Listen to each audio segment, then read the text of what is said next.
Effective bullying programmes. ان effective bullying programmes میں ہم نے دیکھا کہ ان کے انعقاد سے خاص فرق نہیں پڑتا. اس لیے افیکٹو بلنگ پریونشن پروگرامز کا ہونا ضروری ہے، جس کے ذریعے ہم جو بلیز ہیں ان کو نہ صرف کنٹرول کر سکیں بلکہ جو بیہیویئرل میل پریکٹسز ہیں ان کو مکمل طور پر ایریڈیکیٹ کر سکیں. اس کے لیے اسکولز میں ان پریونشن پروگرامز کا ہونا ضروری ہے. جب ہم کلاس روم ڈسپلن کی بات کرتے ہیں، جب ہم کلاس روم مینجمنٹ کی بات کرتے ہیں، تو بلنگ کو ڈیل کرنے کے لیے ہمارے پاس خاطر خواہ اسٹریٹجیز ہونی چاہیے. آئیے دیکھتے ہیں کہ افیکٹو پریونشن بلنگ پروگرامز جو ہیں وہ کون کون سے ہو سکتے ہیں. اس میں جو ہے سب سے پہلے ہمیں اسکول کا کلچر بدلنے کی ضرورت ہے. اس چیز کی آگاہی دینی ضروری ہے کہ بلنگ جو ہے that is a crime. It is an extreme manifestation of negative behavior and should not happen at all in the school premises. Neither in the classroom nor in the playground. کہیں پر بھی billing کی اجازت نہیں ہونی چاہیے. اور یہ تبھی ممکن ہے جب ہم اسکول کا کلچر اور کلائمیٹ جو ہے اس کو چینج کریں گے.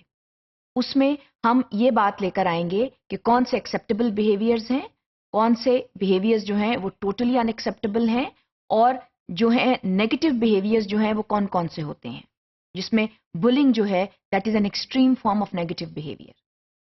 اور اس میں ہمیں اسٹوڈنٹس کو یہ بتانے کی ضرورت ہے کہ جو اسکول ہے یہ بلی فری زون ہے.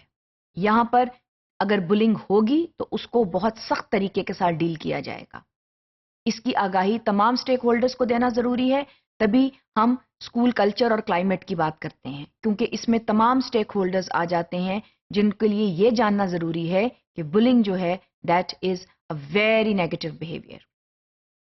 اس میں ہمیں شروع سے ہی کریکلم کے ذریعے بھی اور ہڈن کریکلم کے ذریعے بھی اسٹوڈنٹس کو یہ بتانا ضروری ہے کہ جو بلنگ ہے that is not acceptable at all.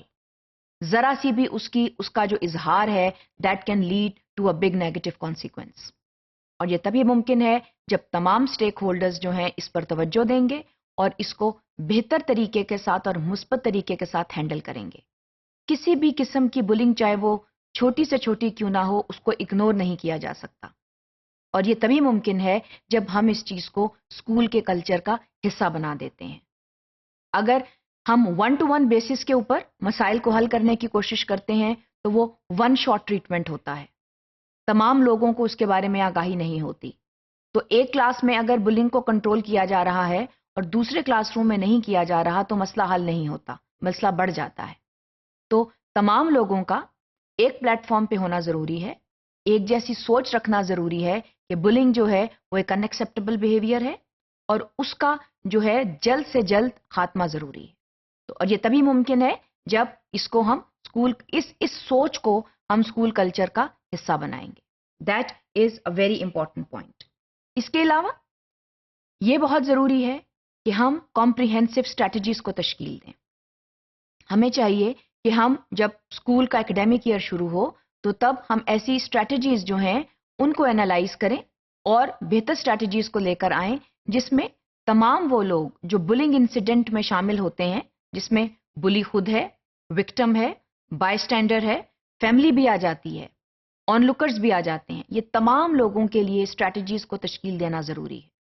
So what is needed is a comprehensive school strategy that deals with bullying in a very strict manner. تو وہ comprehensive strategies جو ہیں وہ تبھی تشکیل دی جا سکتی ہیں جب تمام اسٹیک ہولڈرز جو ہیں مل کر بیٹھیں اور اس چیز کو سمجھیں کہ یہ ایک نیگیٹو بیہیویئر ہے اور اس کا بہت منفی اثر ہو سکتا ہے کسی بھی اسٹوڈنٹ کی نفسیات کے اوپر، اس کی شخصیت کے اوپر، اور ہمیشہ کے لیے ہم اس کی شخصیت کو مسخ کر سکتے ہیں. اور اگر اس سوچ کے ساتھ آپ چلیں گے تو پھر بلنگ کو آپ بہت سیریسنس کے ساتھ دیکھیں گے اور اس کے لیے جو ہیں وہ پازیٹیو اسٹریٹجیز جو ہیں ان کا انعقاد کیا جائے گا جو کہ تمام اسٹیک ہولڈرز کو بتائی جائیں گی تاکہ تمام اسٹیک ہولڈرز جو ہیں they abide by those rules and regulations. کیونکہ بہرحال بلنگ کو کنٹرول کرنا جو ہے وہ اسکول کے اولین فرائض میں آتا ہے، کیونکہ یہ ایک انتہائی نیگیٹو بیہیویئر ہے and it should be controlled there and then.